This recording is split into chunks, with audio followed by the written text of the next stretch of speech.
Welcome back to another episode, guys. I feel like this episode we got back to what made this show great. Yes, I just said our show is great. It's called Going on a Tangent. I feel like it's great. But no, we got back to the full energy of this show. Hopefully you guys are going to enjoy it. So stay tuned.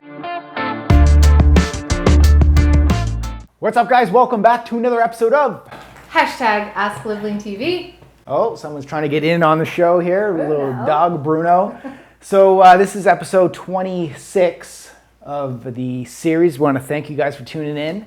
And we know the last couple of shows ran a little bit short because as new parents, we had to make sure that we had Kyla in check and she was crying. And now that we have grandparents around, she's out. So we're going to try to get back to like that 30-minute format. We know you guys have been mentioning you like it longer.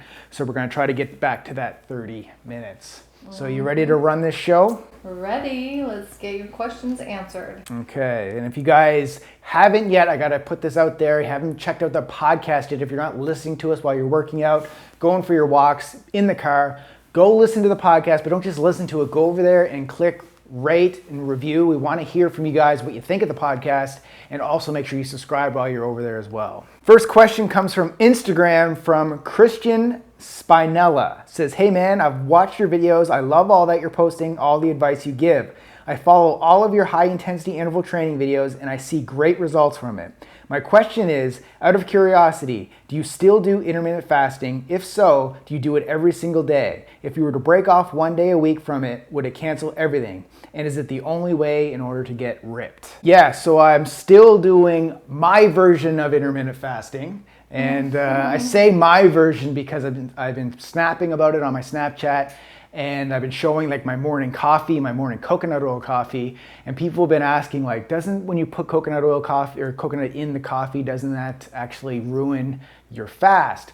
My take of this, I'm not an intermittent fasting expert, I'm not saying I am, but what I try to do is I try to keep the calories that I have from the coconut oil. It's under 100 calories, it's like a teaspoon of coconut oil. It's all calories from fat, that's all that I have. So in my opinion, I'm still in that fasted state. So yes, I'm still doing intermittent fasting. If so, do you do it every single day? Yes, I do it every single day.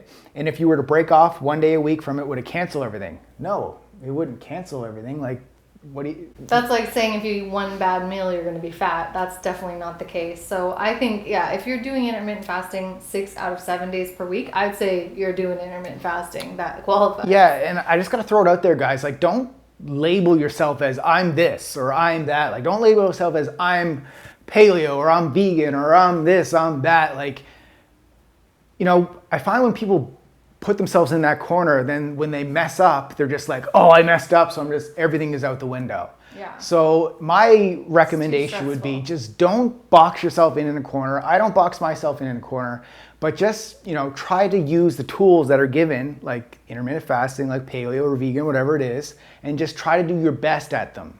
Mm-hmm. I sometimes love paleo recipes or some vegan recipes or something, but that doesn't mean that you have to be one thing. So yeah. That's a great point. I just think it's a lot less stressful for you and for everyone if you don't try to like be something and just kind of, you know, eat in a way that's right for you. And like he's saying, you know, if he wants coconut oil in his coffee, just to avoid it just so that you can like follow the rules is, I think, a little silly. Yeah, so. And if you look up intermittent fasting, there's so many different versions of intermittent fasting, just like there's so many different versions of paleo, of this, of that. Exactly. So find what works for you, what's sustainable for you, and stick to it.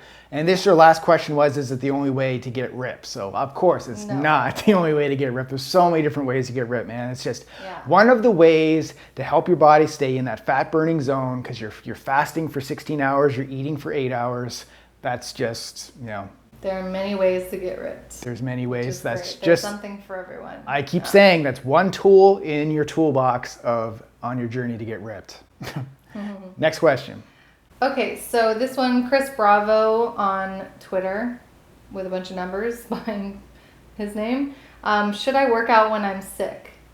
Should I work out when I'm sick? What are your thoughts, since I kind of answered that last question? Okay, my thoughts on working out when you're sick is it depends. Because if you're really, really sick, like you have the flu or you have like a severe fever, like you're on the verge of taking yourself to the emergency room, then no, you don't need to work out that day. But if you just have like a little bit of a cold, little runny nose, you're sneezing, coughing, and it's like minimal, then yes, you should work out when you're like lightly sick. So I would say gauge how sick are you, and then you can make your decision yes or no. Exactly. Like, that's what I was going to say. Like, typically when you start to feel like a sore throat come on, it's like the first day of your cold. Like, you can still work out, although you probably should give your immune system the time away. Like, don't go kill a leg work,out is what I'm trying to say. But it doesn't mean you can do a light workout. Yeah, it doesn't mean you can't go outside and do a bodyweight workout or go for a walk or something. Jog outdoors. There's like light stuff that you can do that's not going to completely drain your energy and might actually make you feel better. Like, I know from personal experience that working out when sick, like when you're all congested, sometimes you need to like get yourself out of breath to like clear your nasal passages, and you feel so much better after you do it. And also, it's the same thing. Like, for me, if I'm sick and I stay home and just lay on the couch, I feel worse. Yeah, exactly. Or like when I was working a corporate job and I'd get up and I'd go, and it's almost like you forget about your sickness when you're at the office and you just go about your day. So for me, it's like worse in the morning or worse at night. For me, it's just get movement. Like, it's like I said, don't kill your leg workout if you're feeling sick, but just get your body moving. Go for a walk. Do do something just to stay active. Yeah, for sure. Dalia Milan Vela on Twitter says, "Hi, I make my own cheese and yogurt. Does the whey left over from this process is the same thing as the powder you take?" Yeah, I mean, I'm not an expert on making your own, but it is actually. I read something about the whey protein industry was like back in the 70s when they were making cheese and milk and everything, and they would take the whey out. It was just being thrown out. And then all of a sudden there was just like this light bulb went off, and it was like, wait a minute. And then it became this multi-billion-dollar industry of selling whey protein. That's funny. So I think it is the same sort of thing. So if you can save it. I think it's probably the same. I don't see why it would be any different. Yeah, I'm sure the macros on it are pretty good. Yeah, so I've never tried. I wonder what's the texture like. Maybe you could let us know, because we've never made our own cheese or yogurt. Yeah. So I don't know what the texture would be like. If it's something you could just throw in a smoothie, then I don't see why not. Yeah, interesting. Okay, next question on Snapchat from Dex2Real. Follow-up question on my tight hamstrings and lower back. You said that stretching and foam rolling will help out, but only if you're doing it a good amount of time after my workout. So what is a good length of time to stretch, foam roll after a workout? I would say don't worry too much about the length of time you're doing it, because there's no like magic. It's not like 5 minutes is magical or whatever, but it's just you want to make sure that you're actually getting deep in your muscles and you're covering your whole body. So some days I like to spend a long time, maybe 15 minutes foam rolling, and then other days I'll just do a quick 5-minute rollout. So it's different for everyone, and I would say focus more on the quality of the rollout than the quantity of the time. So what's good quality then? What do you mean? Quality is like when you really feel like you've worked the knots out. You know, like when you're rolling, you can kind of feel that when your muscle's relaxing, don't you think so? Like you can feel when the knots actually loosen up a little bit. So when you have gone through every muscle in your body and you feel like a big difference, then I would say you're done. If you still feel tight and stiff, then I would say keep rolling. So. Yeah, I think they should rename it from foam rolling to foam massage trigger point, because like you see people on a foam roller where they're just rolling back and forth and they're just doing their thing, and just like they got this smile on their face, but they're not actually doing what's intended to be done. Your face shouldn't look that good. No, when you're foam rolling, your goal is to find the muscle adhesions, the trigger points, the tightness. Find that area, stay on that area for like 10 to 15 to 20 seconds or however long it takes to kind of loosen and break that part up. That's what foam rolling's for. It's not just to roll back and forth 10 times and then, okay, I'm done, I'm good. Yeah, it's so true. So I think that's what you mean by muscle, or the quality. Like focusing on the quality, yeah. And you will feel a difference. Like if you really work a muscle out, and you can feel like a legit difference when you say, like it's night and day. When you do it, you know, long enough or deep enough to actually get the muscle to relax, it's noticeable. Yeah. So if you're not noticing any effect from it, then you're probably not doing it right. And I would encourage you to just like experiment a little bit more and try to like dig a little deeper, try to find what we're talking about. When your muscle actually relaxes, that's when you know you've done enough. Yeah. So, you know, if I had to put a time on it, like for a good foam rolling session, you know, 10 to 15 minutes, I think is good. If you really wanted to kill it, like it could go higher than that. But if you only have an hour to get in and get everything done, like keep your foam rolling to like 10 minutes. Yeah. Well, like in our Team Live Lean programs, we recommend 5 minutes before your workout and 5 minutes after.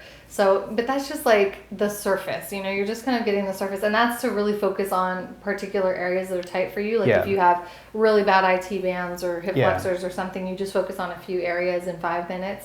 But yeah, like if you're trying to cover full body, I would say it's going to take you at least 10. Yeah, like if you're looking at how athletes foam roll, they probably foam roll for 30 minutes. Like they have massage therapists working them out for 40 minutes to an hour. Like so. Oh, you know, that's another way of thinking about it, because foam rolling is a self massage. So if you think about like if you were going to go get a professional massage, you'd probably want it to be 60 minutes, right? So it's like if you look at it that way, you could do 60 minutes on yourself. Yeah. But who has time for that? It all depends on the individual time. Pain tolerance, right? Because it's not comfortable. Like you said, if you're like smiling when you're doing it, you're probably not doing it right. So next question is from Ash Schultz, 13 on Snapchat. Hi, Brad. Does IF have negative effect on your metabolism? Everybody wants to know about IF. Yeah, I know. This is a popular topic of the day. It's great though, because it sounds like IF is becoming more, it's out there more. It's becoming more popular. Like I've been doing it, so people probably are catching on to it. And it doesn't affect your metabolism, guys, because it could. It depends on what style of IF you're doing. So the 16-8 method is the most popular method. So 16 hours of fasting, 8 hours of eating. But there's some IF protocols that are 24 hours. There's some that are 36 hours. So basically you don't eat for a full day, or you don't eat for a day and a half. I don't do those. I would say if you're getting up to that higher end, it could eventually get to that point. Have you ever fasted for a whole day? So here, I'll give you a quick little story. The first time I read about fasting, I think I was 24 or something. And I was like, I want to do this. So I did it for a full day. But now that what I know, I didn't do it because, I didn't do intermittent fasting, like what the fasting police is what I like to call them, would call. Because at the time, it was allowed that you were allowed to drink juice.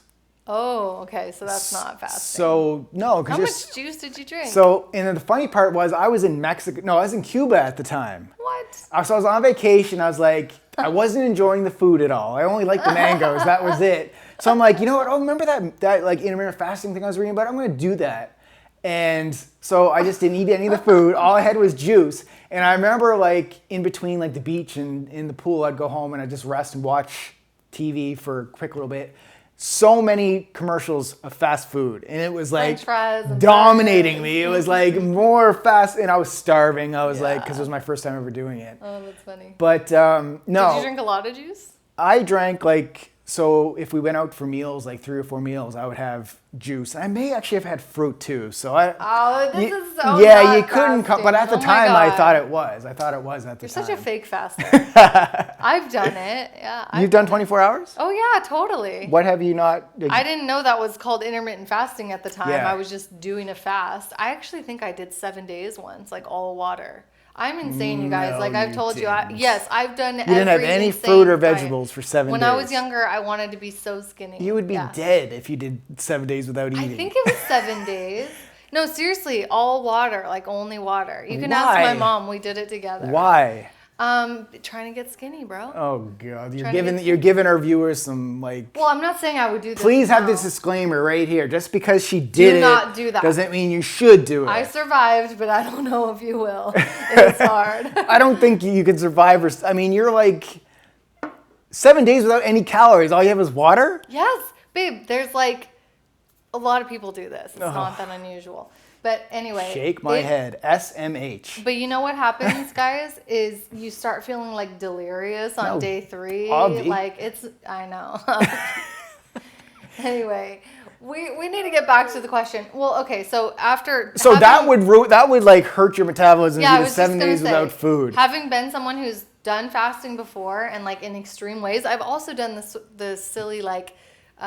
What is it? The water mixed with like lemon and maple syrup and cayenne or whatever. Yeah. You do that kind of like Beyonce thing. Not good either. So anyway, I've done several things where I just have juice or just have water or something like that for several days in a row.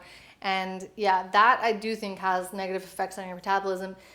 Partially just because when you come off of it, you tend to like overeat, binge eat because you're so freaking hungry.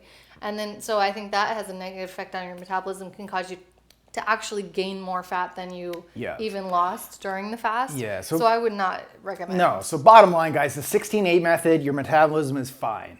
Like, Oh yeah, you're good. That's definitely, that's hardly even fasting in my opinion. To fast for 16 hours, that's basically just eating breakfast late. It's not even like a big deal. But like true fasting, like going a whole day or more is hard. Well, that's why it's called intermittent fasting. Yeah. It's not fasting. I know. So anyway, that was a long way to get to your answer to your question. That's just brunching instead of having breakfast. Bro. You're gonna have all these guys doing intermittent fasting, be like, yeah, you don't. All right, next question. All right, moving along. Actually, I'm asking you. Oh, okay. This is from Apex Forever on Snapchat. Looks like there's a few questions here, so let's just do it like one at a time. Okay. What do you eat, and how soon do you eat before a workout? All right. So there are several different like great little meals or snacks that you can have pre-workout. Some people like to have carbs before workout. Other people like to have fat. So you kind of have to it depends on what your metabolism type is. Like I'm a person that likes to kind of have a high carb meal before a workout. You probably I get sleepy. I'll pass out. Yeah, but you actually have your smoothie after. I like to train. I like to train fasted, but I also, if I'm training later in the day, I'll have like a meat nut style meal, like 2 to 3 hours before. High fat. So you allow it to digest, and you're not going in there with a stomach full of food. Right. So that's that question. He also asked how soon before. Well, I just answered that. Oh, you did? 2 to 3 hours. Okay. Well, what about you? I like to have a meal like probably at least 1 hour before. So you give some digestion time. Like I wouldn't want to eat and then go straight to workout. So I would make sure there's at least an hour space. Okay, next question is, does whether or not you lift or do cardio change what you eat before and after? For me, no. You want a short answer? I'll give it to you. This is the first short answer from Jessica Guthrow in Live Lean TV history. There you have it. No, one word. Okay. You didn't answer. No, I'm going to answer it. So yeah, it's honestly, if I just killed a HIIT workout, or if I killed a leg workout, I'm going to have more calories if it's a leg workout than if it's a HIIT workout. No? Before and after. Oh, okay, so for after, yes. So now she's going to jump in again and do her thing. I don't have post-workout shakes after cardio, but I do after lifting. Okay? Yeah. Okay. Okay, and when do you throw out produce? Are overripe spinach, bananas, avocados, strawberries bad for you? My general rule, if it's not moldy, don't worry about it. Your thoughts. So produce. Produce? Yeah, let's talk about produce. All right, so no, I don't think if things are overripe, it's not bad for you. If it's moldy, I would say don't eat that. Yeah. I actually we had some avocados in our fridge that were overripe, so it started to get brown. Yeah, they're like a little I just mushy. threw it into a smoothie. Did you? And it was good. Like, you don't notice it, and it makes your smoothie. Did you take the brown part off? Or no, I didn't. Whatever, care? bro. Like, I would scrape the brown part off. I'm all about the brown stuff. So then, they could take that the wrong way. I was gonna say. So no, I just throw it into a smoothie, and it makes it a lot thicker. Oh. So, and then same thing with smoothies or spinach. When your spinach starts to get wilty and everything, throw it into a smoothie. Yeah. That's actually the answer to how you still you don't throw anything out, like put it in there. Yeah. Put it into a smoothie or juice it or whatever you want to do with it. Oh, and when bananas get all brown speckly on the outside, we put them in the freezer. Mm-hmm. Yeah. And when bananas get brown, it's actually really good for post-workout because the sugars will actually absorb quicker into your body, which is what you want after a workout. So brown, like a more ripe banana after your workout is good. Yeah, don't throw those out. Save them in the freezer, yo. So there we go. We just answered all your questions there. We're not recommending you guys do that though. Give us questions like this. Like there's 1, 2, 3, 4, 5 questions in there. We were in a good mood. We know we have time to answer it on this show because baby Kylie's not here. But do us a favor. This is why I want your guys' questions on Twitter because it keeps you guys to 140 characters. So you're using us on Snapchat here. All right, next question. Okay, so this one is for Alyssa Giannani on Snapchat as well. So for next episode, Brad, I know you're not a distance runner, but would you ever consider training for a 10K, 15K, or half marathon just for a new challenge? And what about Jess? Actually, that's a good question. Would you ever? I do a 10K. I mean, 10K. Yeah, 10K is reasonable. That's about 5 miles, right? You know what I would love to try is I'd be down if I could get like a group of guys together and do is like more like I think it's called like a sprint triathlon.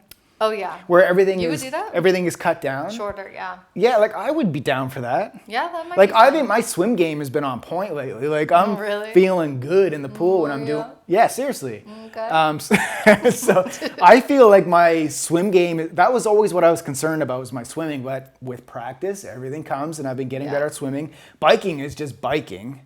Like Oh really? all the cyclists out there are probably gonna be like. I bet they don't agree. Yeah, they don't agree. I'm And sure then biking has a lot of skill to it. so I don't know what the breakdown is for a sprint triathlon. Like I forget what it is, but honestly, numbers, if I could get enough you guys together and we could get like a Live Lean team together to do something like that, I'd be totally down for it.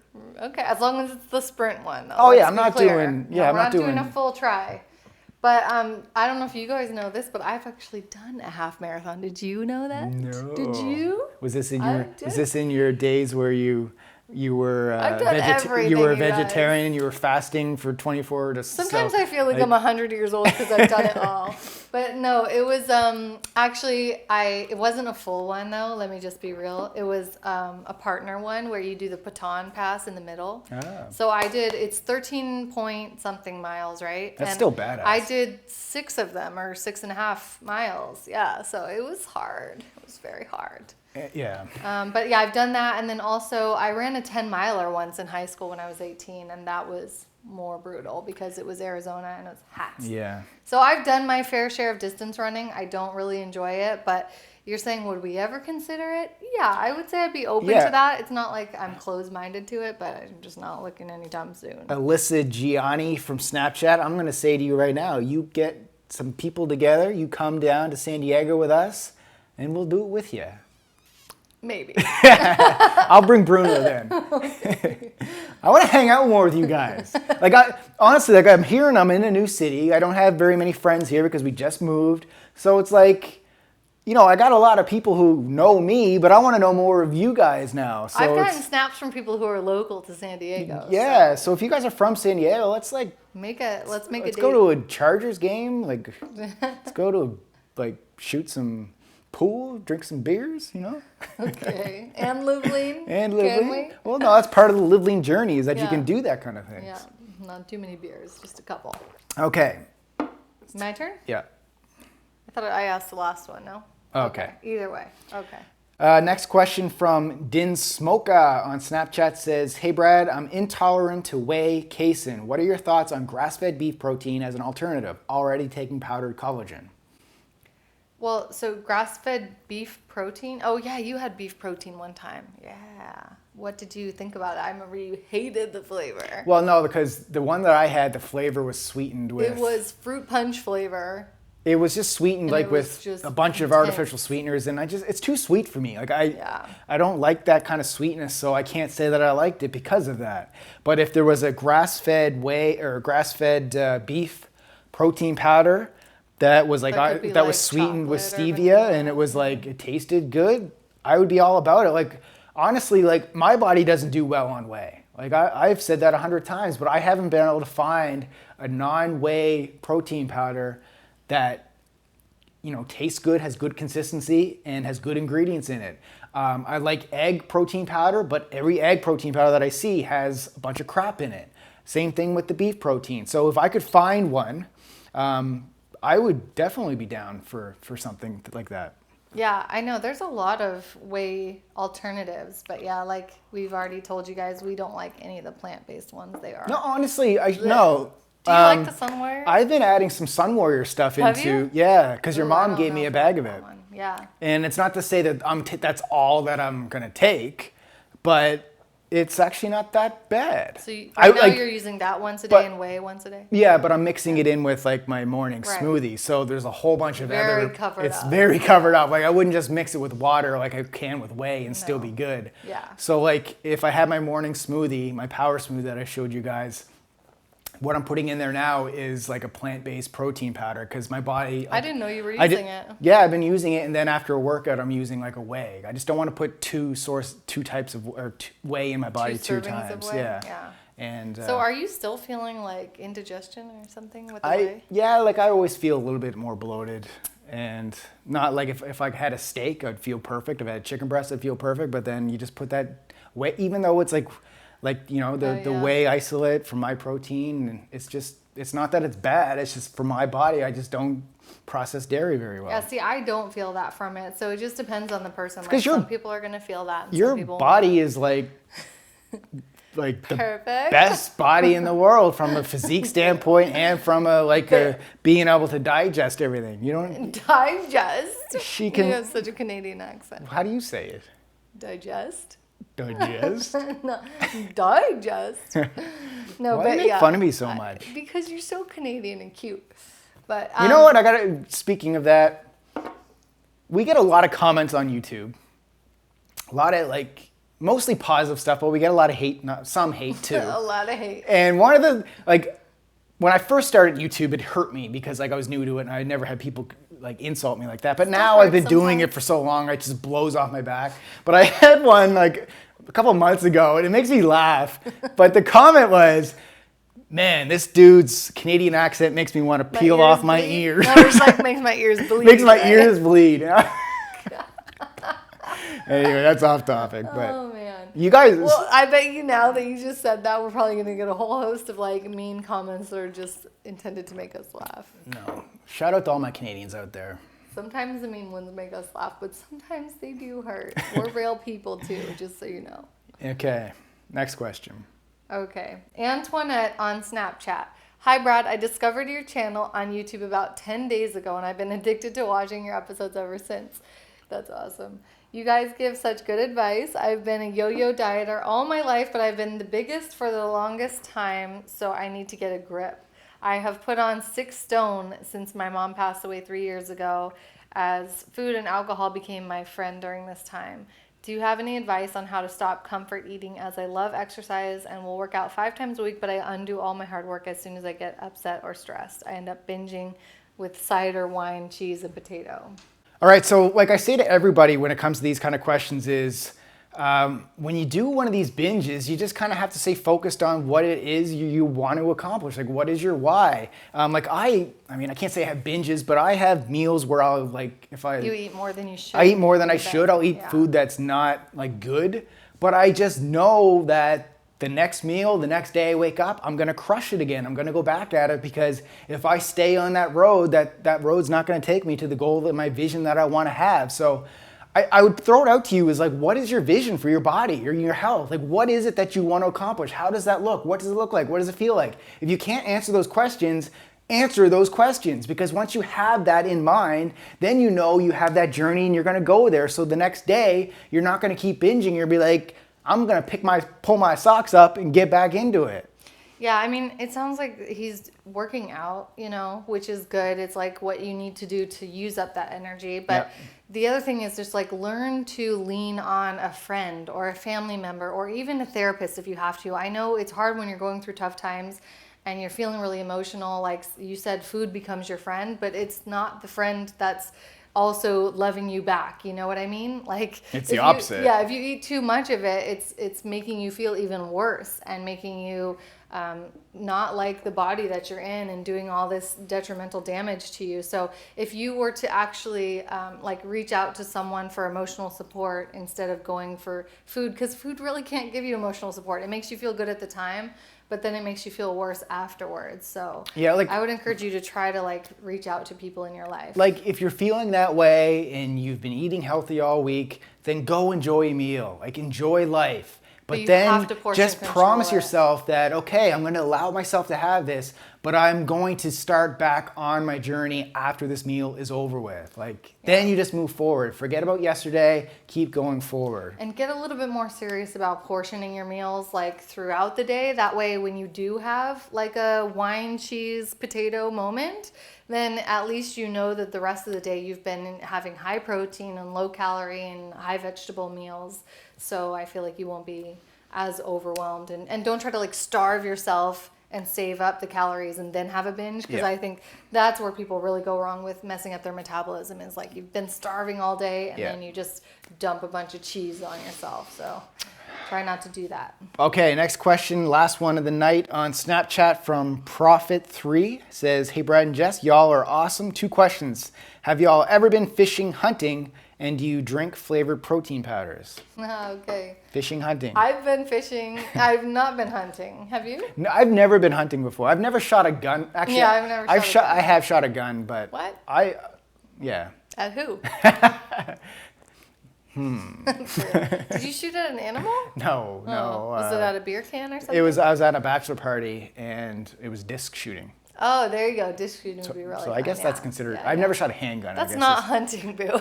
I didn't say I was hunting discs. That is not hunting. No, I've never been hunting. I've been Easter egg hunting. I don't really have any ambition to go hunting, nor do I want to go hunting. No, but fishing is fun fishing, sometimes. yeah. Like especially like deep sea fishing, I like it. Yeah, I've done fishing. My dad used to take me fly fishing too, like in a river. But what about flavored protein? The question was, do you drink flavored? Do you drink flavored protein? Yes, we do. I mean, we usually have the unflavored kind Well, because it's less artificial sweeteners, but. Yeah, so the unflavored protein, you have to mix it with something. Like you can't. Yeah, so in that sense, it is flavored, I guess. You can, but you're choking it down. It tastes so bad. Yeah, I don't drink it. So plain. like get the unflavored stuff, mix it with banana, maple syrup for your post-workout, and like it masks that flavor. Yeah. But if or you're put just stevia drops. But yeah, if you're just slamming back a protein shake with water, get the flavored one. And like a flavored one with sucrose, it's not gonna be the end of the world, but just try to find something with Stevia. Stevia is the preferred method. Yeah, but yeah, for sure. I used to drink like those muscle milk ones that are. I don't like those. Yeah. Like they're already liquid in a can or a carton thing that you buy like at the gym. I used to drink those all the time, but making your own protein shakes is way better. Yeah. So that's what we recommend. Just use a blender, put some fresh fruit in it, your own sweeteners. That's the way to go. All right, guys, that's the show. Thank you so much for tuning in. I think I feel like we got back to our regular energy, length, fun. Yeah, just without having to worry about a baby crying in the next room. You didn't really have any rants this time, though. No, but I told some. Brad didn't get angry. I told some good stories, though. Yeah. So anyway, guys, thanks for tuning in. What's the question of the day? Let's see. I would like to know from you guys, like how many of you actually are using supplements? And if you're using supplements, which one are your favorite? Maybe just list your 2 favorites so it doesn't get crazy. So like brand or just like types of supplements. Types. Like, So are like you creatine, using whey protein? BCAAs. Are you yeah. using plant Good question. protein? Yeah, like what supplements are you using? Just so we can know. Or if you're not using any, put none. Let us know. All right, guys, thanks for watching. Live and lean. Live and We'll lean. see you next time. Bye.